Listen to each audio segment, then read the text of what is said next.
ছোট্ট একটা গ্রাম, রসুলপুর। ঠিক তার পাশেই এঁকে বেঁকে বয়ে গেছে ছোট্ট একটা রূপালী নদী। গ্রামের বাচ্চারা সেখানে সাঁতার কাটতো, মা বোনেরা কাপড় কাচতো, আর মাছেরা খেলা করত।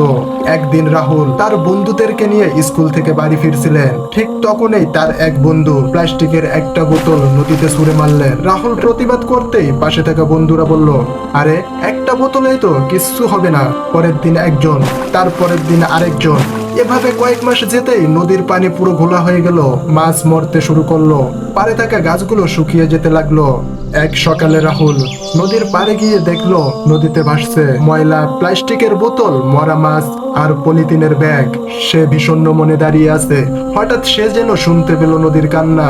নদী বলছে, আমি তোমাদেরকে খাবার দিতাম, খেলার জায়গা দিতাম, আর তোমরা আমাকে বিষ খাওয়াচ্ছ। রাহুলের চোখে পানি চলে এলো। তখনই সে দৌড়ে বাড়িতে গিয়ে সবাইকে ডেকে বলল, এখন থেকে নদীতে আর কেউ ময়লা ফেলবে না, আমরা আবার সবাই মিলে নদীকে বাঁচাবো। ঠিক তারপর থেকে আর কেউ কখনো নদীতে ময়লা ফেলেনি। নদী এখন আবার আগের মতোই স্বচ্ছ।